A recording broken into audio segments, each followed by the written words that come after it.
जय श्री कृष्ण। ओम नमो भगवते वासुदेवाय।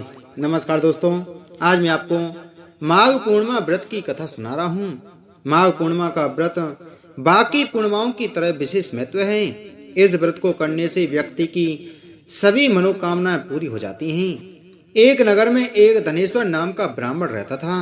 उसकी पत्नी का नाम रूपवती था, जो कि बहुत ही पतिव्रता और सर्वगुण संपन्न थी, लेकिन उन्हें कोई संतान नहीं थी। इसलिए वो दोनों बहुत चिंतित रहते थे। एक बार उस नगर में एक महात्मा जी आए। उन्होंने उस नगर के सभी घरों से दान लिया, लेकिन धनेश्वर की पत्नी जब भी उन्हें दान देने जाती तो वो उनसे दान लेने से मना कर देता था। एक दिन धनेश्वर महात्मा के पास गया और पूछने लगा कि हे महात्मन, आप नगर के सभी लोगों से दान लेते हैं, लेकिन मेरे घर से दान नहीं लेते हैं। हमसे अगर कोई भूल हो गई हो तो हम ब्राह्मण दंपत्ति आपसे क्षमा याचना करते हैं। इस पर महात्मा ने कहा, नहीं विप्र, तुम तो हमेशा आदर सत्कार करने वाले ब्राह्मण हो, तुमसे भूल तो कभी भी नहीं हो सकती है। महात्मा की बात सुनकर धनेश्वर हाथ जोड़कर बोला, हे मुनिवर, फिर आकर क्या कारण है? कृपया करके हमें उससे अवगत कराएं। इस पर महात्मा बोले, हे विप्र, तुम्हें कोई संतान नहीं है।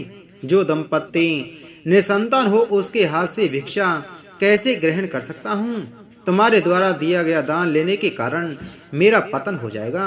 बस यही कारण है कि मैं तुम्हारे घर से दान स्वीकार नहीं कर सकता हूँ।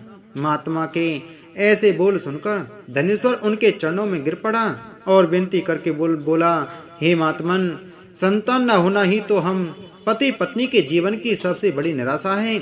यदि संतान प्राप्ति का कोई उपाय हो तो बताने की कृपा करें। ब्राह्मण का दुख देखकर महात्मा बोले, हे विप्र, तुम्हारे इस कष्ट का एक आसान तरीका है।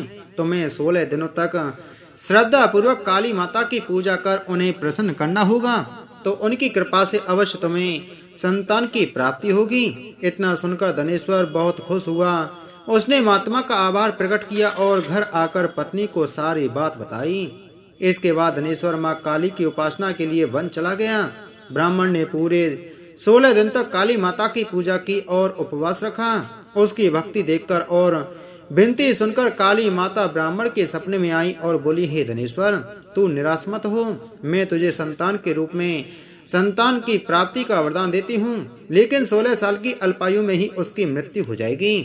काली माता ने कहा, यदि तुम पत्नी पत्नी विधि पूर्वक 32 पूर्णिमा का व्रत करोगे तो तुम्हारी संतान दीर्घायु हो जाएगी। प्रातः काल जब तुम उठोगे तो तुम्हें यहाँ आम का एक वृक्ष दिखाई देगा। उस पेड़ से एक फल तोड़ना और ले जाकर अपनी पत्नी को खिला देना। शिव जी की कृपा से तुम्हारी पत्नी गर्भवती हो जाएगी। इतना कहकर माता अंतर्ध्यान हो गई। प्रातः काल जब धनेश्वर उठा तो उसे आम का वृक्ष दिखा, जिस पर बहुत ही सुंदर फल लगे थे। वो काली माँ के कहे अनुसार फल तोड़ने के लिए वृक्ष पर चढ़ने लगा। उसने कई बार प्रयास किया, लेकिन फिर भी फल तोड़ने में असफल रहा। तभी उसने गणेश भगवान का ध्यान किया और गणपति की कृपा से इस बार वो वृक्ष पर चढ़ गया और उसने फल को तोड़ लिया। धनेश्वर ने अपनी पत्नी को वो फल दिया, जिसे खाकर वो कुछ समय बाद गर्भवती हो गई। दंपत्ति काली माँ के निर्देश के अनुसार हर पूर्णिमा पर दीप जलाते रहे। कुछ दिन बाद भगवान शिव जी की कृपा हुई और ब्राह्मण की पत्नी ने एक सुंदर बेटी को जन्म दिया, जिसका नाम उन्होंने देवीदास रखा। जब पुत्र 16 वर्ष का होने को हुआ तो माता पिता को चिंता होने लगी कि इस वर्ष उसकी मृत्यु न हो जाए। इस पर उन्होंने देवीदास के मामा को बुलाया और कहा, तुम देवीदास को विद्या अध्ययन के लिए काशी ले जाओ और 1 वर्ष बाद वापस आना। दंपत्ति पूरी आस्था के साथ पूर्णमासी का व्रत कर पुत्र के दीर्घायु होने की कामना करते रहे। काशी प्रस्थान के दौरान मामा भांजे एक गांव से गुजर रहे थे। वहां एक कन्या का विवाह हो रहा था। विवाह होने से पूर्व ही उसका वर अंधा हो गया। तभी वर के पिता ने देवीदास को देखा और मामा से कहा, तुम अपना भांजा कुछ समय के लिए हमारे पास दे दो, विवाह संपन्न हो जाए उसके बाद ले जाना। ये सुनकर मामा ने कहा, यदि मेरा भांजा ये विवाह करेगा तो कन्यादान में मिले धन आदि पर हमारा अधिकार होगा। वर के पिता ने मामा की बात स्वीकार कर ली और देवीदास के साथ कन्या का विवाह संपन्न करा दिया। इसके बाद देवीदास पत्नी के साथ भोजन करने बैठा, लेकिन उसने उस थाली को हाथ नहीं लगाया। यह देखकर पत्नी बोली, स्वामी, आप भोजन क्यों नहीं कर रहे हैं? आपके चेहरे पर ये उदासी कैसी? तब देवीदास ने सारी बात बताई। यह सुनकर कन्या बोली, स्वामी, मैंने अग्नि को साक्षी मानकर आपके साथ फेरे लिए हैं। अब मैं आपके अलावा किसी और को अपना पति स्वीकार नहीं करूंगी। पत्नी की बात सुनकर देवीदास ने कहा, ऐसा मत कहो, मैं अल्पायु हूँ। कुछ ही दिन में 16 वर्ष की आयु होते ही मेरी मृत्यु हो जाएगी। इस पर उसकी पत्नी ने कहा कि स्वामी, जो भी मेरे भाग्य में लिखा होगा वो उसे स्वीकार है। देवीदास ने उसे समझाने की बहुत कोशिश करी, लेकिन जब वो नहीं मानी तो देवीदास ने उसे एक अंगूठी दी और कहा, मैं काशी जा रहा हूँ, लेकिन तुम मेरा हाल जानने के लिए एक पुष्प वाटिका तैयार करो। उसमें भांति भांति के पुष्प लगाओ और उन्हें जल से सींचती रहो। यदि वाटिका हरी भरी रही, पुष्प खिले रही, तो समझना कि मैं जीवित हूँ, और जब ये वाटिका सूख जाए तो मान लेना कि मेरी मृत्यु हो चुकी है। इतना कहकर देवीदास काशी चला गया।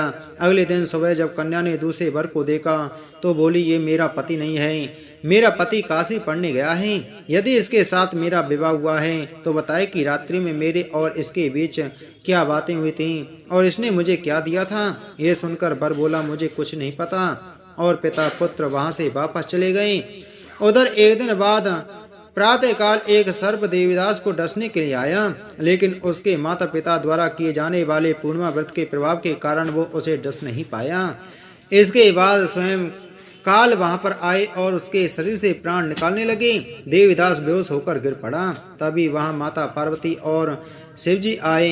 देवीदास को बेहोश देखकर देवी पार्वती बोली, हे स्वामी, देवीदास की माता ने 32 पूर्णिमा का व्रत कर रखा था, उसके फल स्वरूप कृपा आप इसे जीवन दान दें। माता पार्वती की बात सुनकर भगवान शिव ने देवीदास को पुनः जीवित कर दिया। उधर देवीदास की पत्नी ने देखा कि पुष्प वाटिका में एक भी पुष्प नहीं रहा। वो जान गई कि उसके पति की मृत्यु हो चुकी है और रोने लगी। तभी उसने देखा कि वाटिका फिर से हरी भरी हो गई है। यह देखकर वो बहुत प्रसन्न हुई। उसे पता चल गया कि देवीदास को प्राणदान मिल चुका है। जैसे ही देवीदास 16 वर्ष का हुआ, मामा भांजा काशी से वापस चल पड़े। रास्ते में जब वो कन्या के घर गए तो उसने देवीदास को पहचान लिया और प्रसन्न हुई। धनेश्वर और उसकी पत्नी भी पुत्र को जीवित पाकर हर्ष से भर गए। पौराणिक मान्यताओं के अनुसार जो व्यक्ति श्रद्धा पूर्वक पूर्णिमा का व्रत रखते हैं और कथा सुनते हैं, उन्हें संतान का सुख मिलता है और सारी मनोकामनाएं पूरी हो जाती हैं। बोलो श्री कृष्णचंद्र भगवान की जय। बोलो विष्णु भगवान की जय। बोलो माता पार्वती की जय। बोलो शिव शंकर भगवान की जय।